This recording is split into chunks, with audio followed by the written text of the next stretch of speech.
Peu de gens le savent, mais le véritable génie derrière certaines des technologies les plus avancées de notre époque a vécu dans l'ombre de la célébrité. Tandis qu'Edison récoltait les lauriers de la révolution électrique, Nikola Tesla travaillait discrètement sur des inventions qui semblaient tout droit sorties d'un film de science-fiction. Transmission d'énergie sans fil, propulsion sans carburant et même le contrôle à distance d'appareils. Tout cela, déjà au XIXe siècle. Beaucoup de ces créations ont été oubliées, supprimées ou ont tout simplement disparu. Mais cela est en train de changer.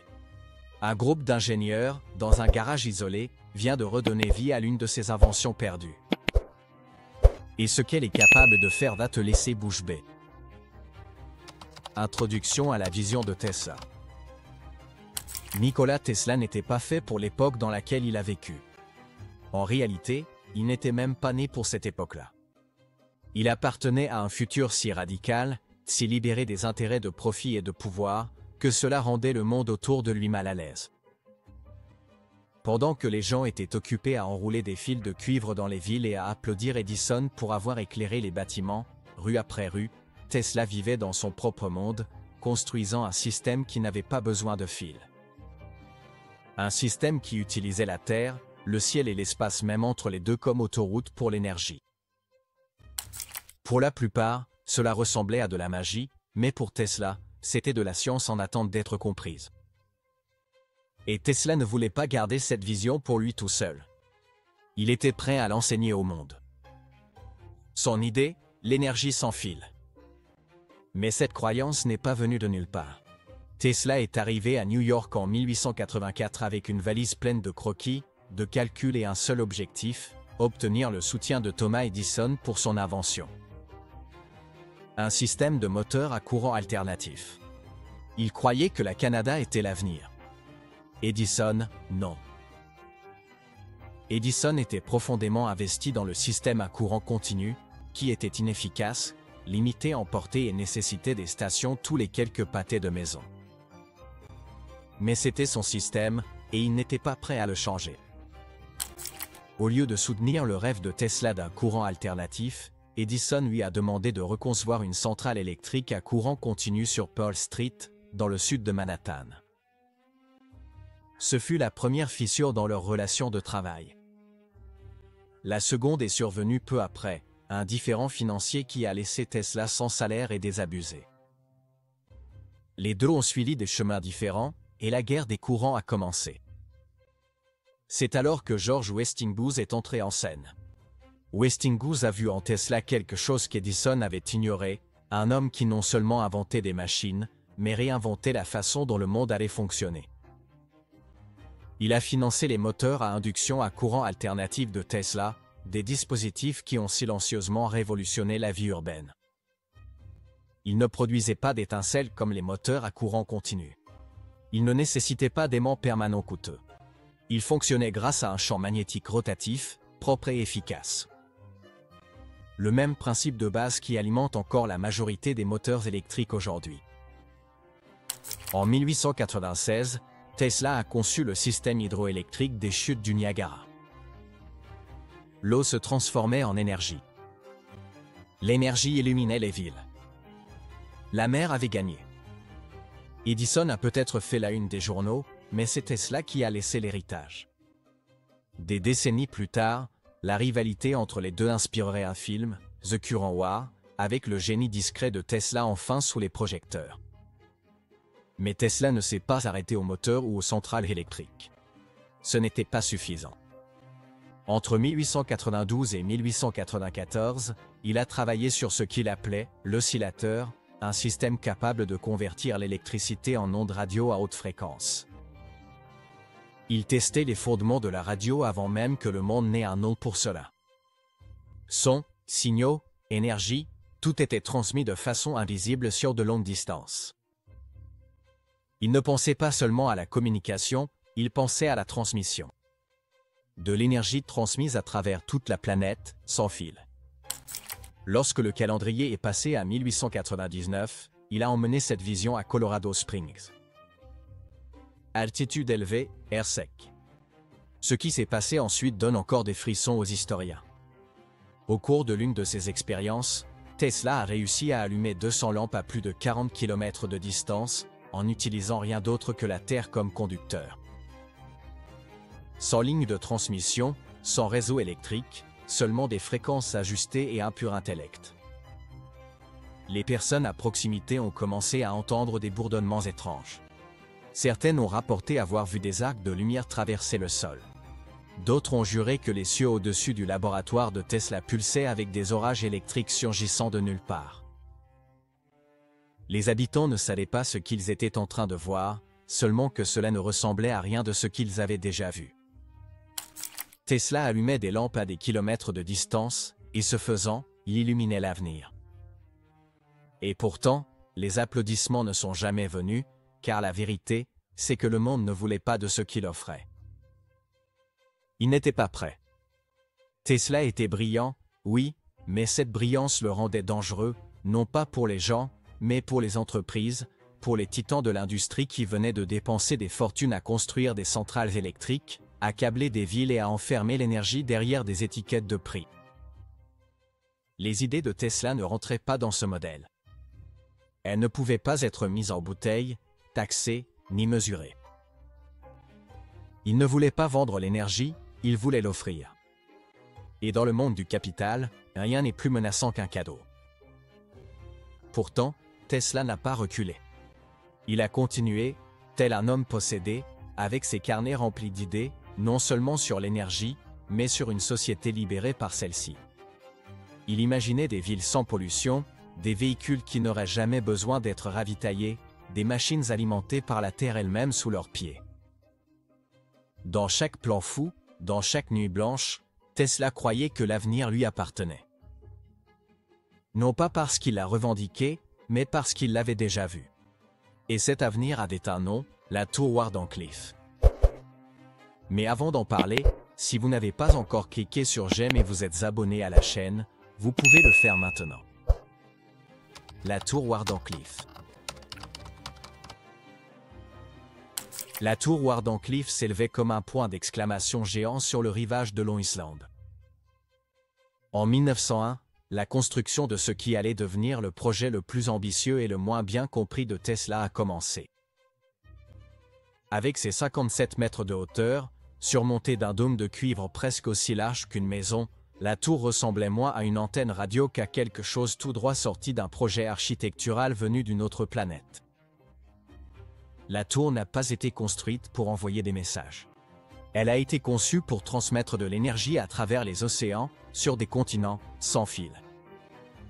Elle capterait l'électricité d'une source centrale, la transmettrait par le sol à l'aide de tiges métalliques et de chambres souterraines, et permettrait à n'importe qui, n'importe où, d'accéder à cette énergie, à condition d'être accordé sur la bonne fréquence. Pensez Y comme à la radio. Mais au lieu de capter du son, votre maison capterait de l'énergie.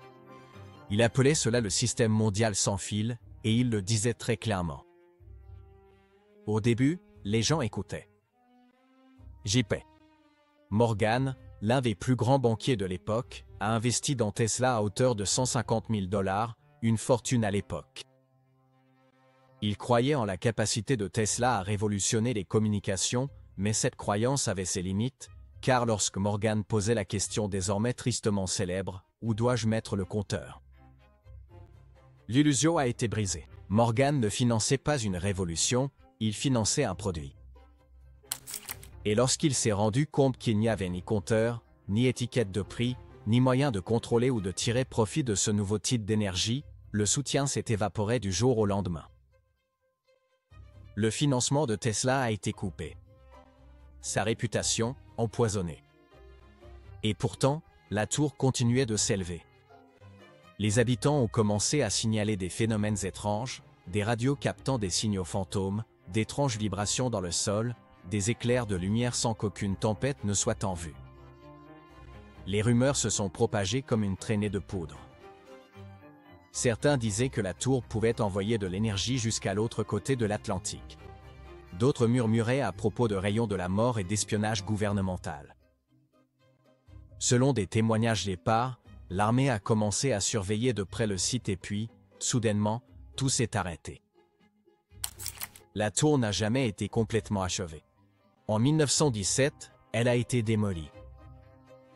Tesla était ruiné. Ses rêves se sont dispersés comme les plans qui, autrefois, couvraient les murs de son laboratoire. Même après la chute de Wardenclyffe, Tesla n'a jamais abandonné sa vision.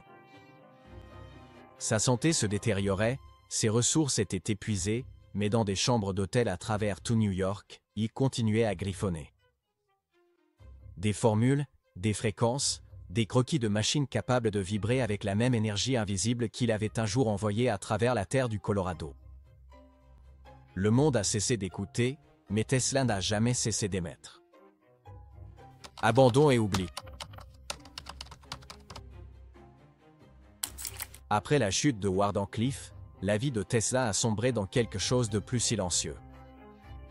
Quelque chose qui ressemblait à de l'exil, mais qui n'était pas imposé. Il n'a été banni par aucune loi, mais par l'indifférence. L'homme qui, un jour, avait électrifié l'exposition universelle et laissé les scientifiques bouche bée en allumant des lampes sans fil, sans carburant, sans flamme, était devenu un fantôme dont le nom était trop grand pour être effacé, mais trop dérangeant pour être rappelé. Au début des années 1900, Tesla errait, non seulement financièrement, mais aussi dans un monde qui ne le voyait plus. Il vivait seul, la plupart du temps dans des chambres d'hôtel, souvent payées par des amis compatissants ou grâce à des brevets en retard. Ses repas étaient simples. Ses journées se passaient à nourrir les pigeons et à remplir des carnets d'idées qui ne verraient jamais le jour. La presse le qualifiait d'excentrique. Les investisseurs le considéraient comme instable. Mais Tesla n'était pas brisé. Il avait été mis à l'écart, et la boîte dans laquelle on l'avait enfermé portait l'étiquette « trop disruptif pour être réel ». Chaque fois qu'il arrivait avec une nouvelle proposition, une nouvelle version de son système d'énergie, les portes restaient fermées. Le monde était passé à autre chose. Il avait choisi les combustibles fossiles. Il avait choisi le profit. Il avait choisi la commodité. Et Tesla, l'homme qui avait tenté d'offrir quelque chose de meilleur, fut réduit au folklore. Lorsqu'il est mort, le 7 janvier 1943, dans la chambre 332 de l'hôtel New-Yorker, il était seul. Pas de foule, pas de fanfare, juste un dernier souffle et un silence que le monde a pris pour une fin. Mais le silence n'a pas duré. Quelques heures après sa mort, quelque chose d'étrange s'est produit. Des agents fédéraux ont fait irruption dans la chambre. Les documents de Tesla, ses carnets, schémas, projets inachevés, ont été saisis sous prétexte de sécurité nationale. Une partie de ces matériaux a finalement été rendue à la famille. D'autres ont fini dans des archives historiques. Mais une grande partie du travail de Tesla a disparu. Sans trace, sans accès, sans explication. Et c'est là que le véritable mystère a commencé, car l'idée que Tesla avait échoué n'était pas tout à fait vraie. Il avait peut-être perdu la tour, le financement, les projecteurs, mais il n'avait pas perdu la science. Elle était toujours là, enfouie dans des formules, des croquis et des machines théoriques. La seule différence maintenant, c'est que plus personne ne voulait en parler. Mais un siècle, c'est long pour cacher quelque chose. Reconstitution moderne. Le XXIe siècle a apporté un retournement curieux. À mesure que les coûts de l'énergie explosaient, que les combustibles fossiles perdaient de leur prestige et que le changement climatique cessait d'être un débat scientifique pour devenir une panique mondiale, les gens ont commencé à regarder en arrière. Pas par nostalgie, mais pour trouver des réponses. Et dans le rétroviseur de l'histoire, un nom refusait de disparaître, Tesla. Ses idées, autrefois jugées trop farfelues pour figurer dans les manuels scolaires, ont commencé à apparaître dans des vidéos sur YouTube, des forums open source et des blogs d'ingénierie DIY, faites-le vous-même. Et ce n'était plus seulement de la théorie. Des gens construisaient, expérimentaient, bidouillaient des rotors et des aimants, essayant de recréer le rêve d'une énergie propre et sans fil. Et au centre de ce mouvement, gagnant silencieusement en puissance, se trouvait un dispositif unique, le Liberty Engine. Ce n'était pas un produit raffiné issu d'un géant de la technologie. Il n'a pas été lancé lors d'un salon avec des équipes marketing et une couverture médiatique. Non.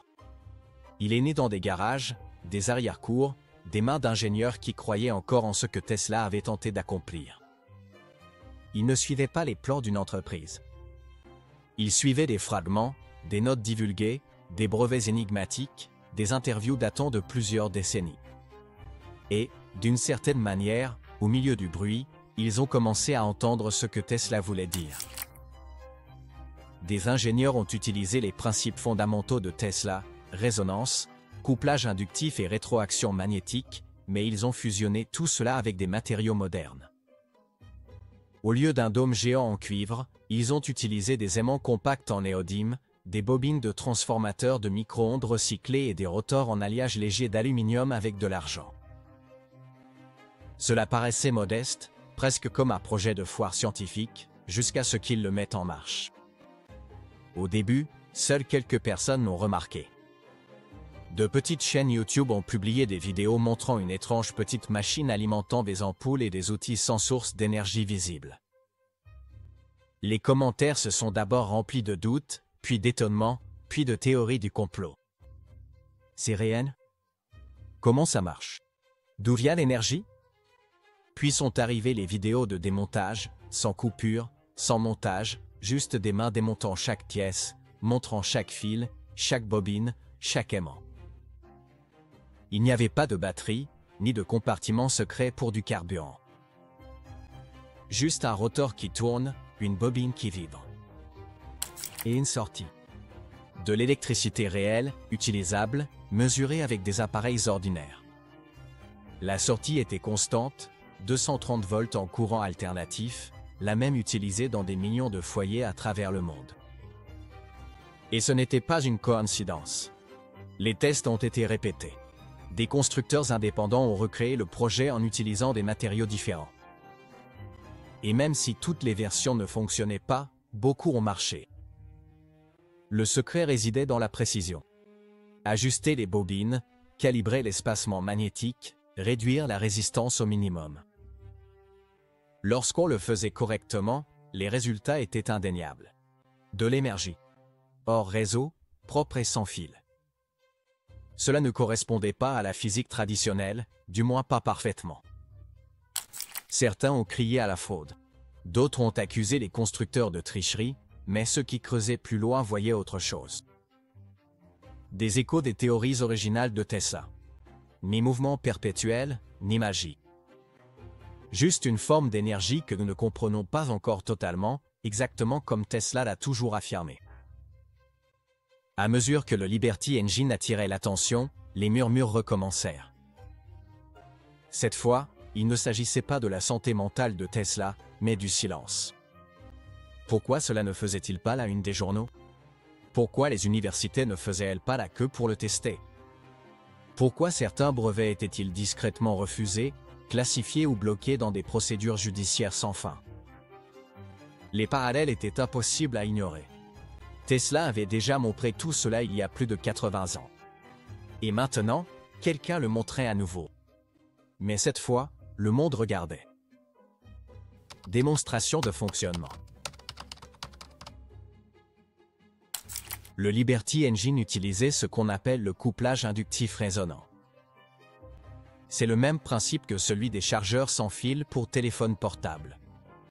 Lorsque deux bobines résonnent à la même fréquence, l'énergie peut être transférée dans l'air entre elles. Mais ce que Tesla, et ses ingénieurs modernes, ont fait, c'est porter ce principe à une autre échelle et le perfectionner.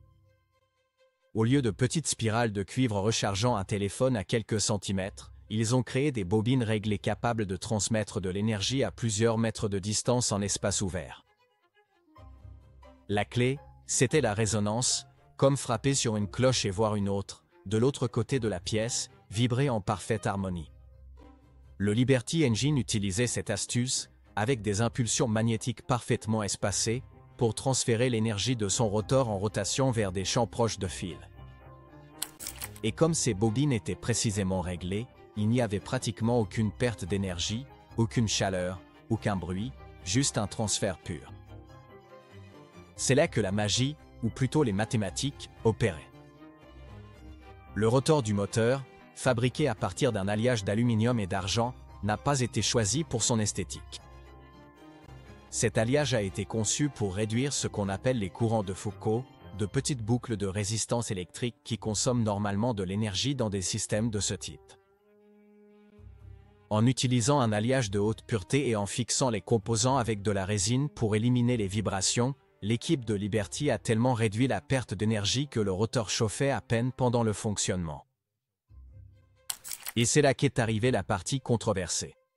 Certains spectateurs, en particulier des ingénieurs chevronnés, ont observé la relation entre l'entrée et la sortie d'énergie et ont commencé à utiliser un terme interdit, surunité. C'est le troisième rail de la science. L'affirmation qu'une machine produit plus d'énergie qu'elle n'en consomme. La physique conventionnelle affirme que cela est impossible. Une violation de la première loi de la thermodynamique. L'énergie qui entre doit toujours être égale à celle qui sort, sans aucune exception. Mais Tesla a un jour remis en question cette loi, non pas parce qu'il croyait à la magie, mais parce qu'il pensait que nous n'avions pas encore identifié toutes les forces en jeu. Il parlait souvent d'énergie radiante, un type de champ omniprésent autour de la Terre, invisible, mais toujours disponible pour quiconque saurait y accéder. Et maintenant, plus de 80 ans plus tard, le Liberty Engine semblait, accidentellement ou intentionnellement, toucher précisément à ce concept. Les sceptiques voulaient des preuves, et les ingénieurs ont proposé davantage de tests. Lors d'une autre démonstration, le moteur a été installé à côté d'un mur en béton de plus de 30 cm d'épaisseur. De l'autre côté, une rangée d'outils, de lampes et d'appareils. Le moteur fonctionnait, sans être touché, et en quelques secondes, l'énergie commençait à pulser à travers la barrière comme si elle n'existait pas. Le mur ne bloquait pas le signal. Il n'absorbait pas l'énergie. Le Liberty Engine transmettait de l'énergie à travers des matériaux solides, un exploit que la plupart des ingénieurs trouvent encore difficile à expliquer. Le cœur de la machine n'était pas un miracle de la science moderne. C'était de la ferraille, des vieilles pièces, des bobines rouillées, des aimants arrachés à des micro-ondes. Et pourtant, il y avait quelque chose dans la façon dont tout cela était assemblé. Une précision presque obsessionnelle. Chaque composant était aligné avec le même soin que Tesla apportait à ses projets fanés et à ses croquis sur des serviettes d'hôtel. C'est cela qui donnait un autre poids à l'impact. Ce n'était pas une technologie à plusieurs milliards sortie d'un laboratoire suisse. C'était de la poussière, de la sueur et un savoir oublié, ressuscité. Controverse moderne. Et même avec toutes ces démonstrations, la réponse des géants mondiaux de l'énergie fut un silence assourdissant et calculé, sans aucune communication, sans défi public. Puis, les choses ont commencé à disparaître. Des projets ont disparu des forums, des sujets entiers ont été effacés, des années de tests, de rapports, de schémas, tout s'est volatilisé. Des utilisateurs ont été bannis discrètement, des messages n'étaient plus délivrés. Dans certains cas, les appareils utilisés pour filmer les montages ont été désactivés à distance. Caméra hors service. Téléphone portable bloqué dans des boucles infinies de redémarrage. Aucun code d'erreur. Juste le silence. Au début, cela semblait aléatoire. Problème technique? Simple malchance. Mais ensuite, les chuchotements ont commencé. Des ingénieurs ont commencé à remarquer des schémas. Des licences annulées à la dernière seconde. Des invitations à des conférences soudainement retirées. Des emails arrivaient avec des accords de confidentialité en pièces jointes. Des contrats de confidentialité émanant d'entreprises inconnues de tous. Et puis, les brevets, disparaissant plus vite qu'ils n'étaient déposés. Un groupe d'Europe de l'Est a déposé un brevet pour un dispositif de propulsion inductive non linéaire. 2 mois plus tard, ils ont reçu une lettre. Demande bloquée pour des raisons non divulguées d'intérêt national. Aucun droit de recours. Aucune explication. Ça vous dit quelque chose? Ça devrait. Parce que si cette machine fonctionnait, vraiment fonctionnait, il ne s'agissait pas seulement d'allumer des lampes ou d'alimenter un outil. Il s'agissait de briser le réseau, plus de charbon, plus de pétrole, plus de factures d'électricité pour quelque chose qui circule déjà librement à travers la Terre, le ciel et tout ce qui existe entre les deux. Mais, même face à tout cela, le Liberty Engine continuait de bourdonner. 1400 tours par minute. 230 volts. De l'énergie sans fil à plus de 6 mètres. Tout était comptabilisé. Chaque bobine, chaque circuit, chaque impulsion de force invisible. Pas de trucage, pas d'excuses. Et ce n'était que le début. Reconstruction moderne. Parce que le Liberty Engine n'a pas été conçu pour gagner un débat. Il a été construit pour en finir avec un. Au début, les gens pensaient que c'était juste une question d'énergie hors réseau. Un frigo par-ci, une pompe à eau par-là. Mais le moment était chirurgical. Nous vivons à une époque obsédée par les véhicules électriques. Neutralité carbone. Progrès dans les batteries. Les gouvernements se précipitent pour construire des fermes solaires de la taille de villes et des réseaux de recharge pour voitures électriques qui traversent des pays entiers. Mais, et si on n'avait besoin de rien de tout ça? Et si tout cela, les batteries, les bornes de recharge, les mines de lithium, n'étaient qu'un détour coûteux? Aujourd'hui, les voitures électriques sont le symbole ultime du progrès écologique. Mais personne n'aime parler du vrai prix derrière cette construction. Le lithium, le nickel, le cobalt, extraits de mines qui mutilent la planète, exploitent les travailleurs et alimentent des conflits géopolitiques. Et même après que ces métaux arrivent dans votre véhicule silencieux et élégant, il dépend encore du réseau électrique qui, soyons honnêtes, fonctionne majoritairement avec des combustibles fossiles. Le Liberty Engine ne se souciait de rien de tout cela. Il n'avait pas besoin de stations de recharge, ni de minéraux rares, ni même de lumière solaire. Il tournait simplement. Une résistance silencieuse contre toute la façade de la technologie. Au moment même où quelqu'un l'a imaginé dans une voiture, la guerre des véhicules électriques a commencé à sembler être une relique. Pourtant, le mouvement ne cessait de grandir, car il ne s'agissait plus seulement d'un moteur. Il s'agissait de l'idée, de la possibilité, du défi. C'est alors que son nom a commencé à apparaître à plusieurs reprises. Christian von Koenigsegg, l'homme qui avait déjà brisé les règles avec des moteurs sans arbre à cames, des systèmes de transmission sans engrenage et des hypercars hybrides qui semblaient sortir d'une technologie extraterrestre. Désormais, selon certaines sources, il travaillerait sur quelque chose de plus. Des dépôts de brevets faisaient état de systèmes d'induction à fréquence variable et de générateurs basés sur des champs. Les ingénieurs se sont tus, les fournisseurs se sont refermés. Et quelque part en Suède, un prototype d'hypercar a été aperçu lors d'essais privés, un véhicule qui n'avait pas besoin d'être rechargé ni ravitaillé. Et qui, peut-être, abritait un Liberty corps vibrant sous le capot. Si cela s'avère vrai, Koenigsegg ne fait pas que redéfinir la vitesse, il redéfinit l'énergie. Pourquoi payer pour des kilowatts quand la voiture elle-même peut générer son énergie? Pourquoi s'inquiéter de l'autonomie si le moteur ne se vide jamais? Pourquoi louer des batteries ou construire des réseaux de recharge, si l'on peut éliminer ce besoin complètement? Pourquoi, pendant des décennies, l'énergie libre a-t-elle été traitée comme une blague? Théorie du complot. Une note de bas de page dans l'histoire des inventeurs ratés et des vendeurs d'huile de serpent. Mais, soudainement, ce n'est plus une blague. Soudain, les gens commencent à relier le discours de Tesla sur l'énergie radiante à l'énergie du point zéro. Une force réelle, mesurée, issue de la physique quantique.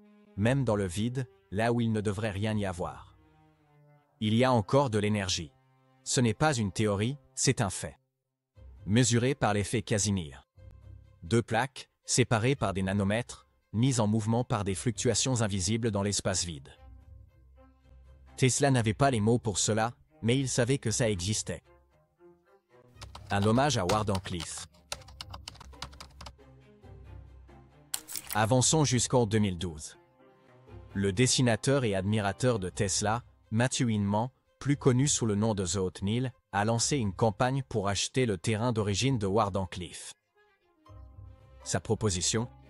le transformer en musée, en hommage, en mémoire vivante de l'héritage de Tesla. L'objectif était modeste, mais le monde a répondu présent. Plus d'1,3 million ont été récoltés. Même Elon Musk a fait un don. Ainsi, le terrain où Tesla avait tenté de tout changer était désormais entre les mains de personnes qui croyaient encore que c'était possible. Au début, tout est resté calme. Des plaques historiques, des visites guidées, des expositions scientifiques. Mais récemment, quelque chose a changé. Des personnes proches du site ont remarqué des livraisons étranges d'équipements, des permis de construire délivrés à des sociétés écrans impossibles à tracer. La sécurité a discrètement été renforcée.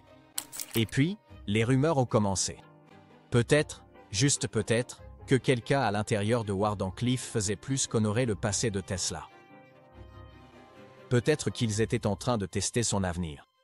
Le Liberty Engine pourrait-il être agrandi? Wardenclyffe, l'endroit où le rêve est mort, pourrait-il être le lieu où il prend enfin vie? L'idée que la Terre elle-même puisse être le conducteur, que l'énergie sans fil puisse traverser les océans, entrer dans les foyers, alimenter les voitures, sans câble, sans facture, sans intermédiaire. Aucune confirmation n'a été donnée, aucun démenti non plus. Mais si c'est vrai, cela bouclerait la boucle. Parce que la vision de Tesla n'a jamais été une question de gadget. C'était une question de liberté, de libérer un type de pouvoir que l'on n'utilise pas seulement, mais que l'on possède. Il a dit un jour, la propagation de la civilisation peut être comparée à un feu. D'abord, une faible étincelle. Ensuite, une flamme vacillante. Et puis, une flamme puissante.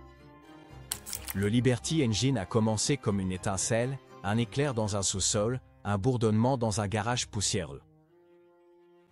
Mais maintenant, il s'accélère, passant d'un atelier à l'autre, d'un pays à l'autre. Et lorsque l'énergie devient libre, ceux qui la détiennent se libèrent aussi. Alors la vraie question n'est pas de savoir si le Liberty Engine fonctionne. Qui est prêt à le laisser brûler? Et que se passerait-il si l'énergie devenait vraiment libre? Donnez votre avis dans les commentaires. Et si vous voulez plus d'histoires comme celle-ci, abonnez-vous. La prochaine découverte pourrait, une fois de plus, réécrire l'histoire.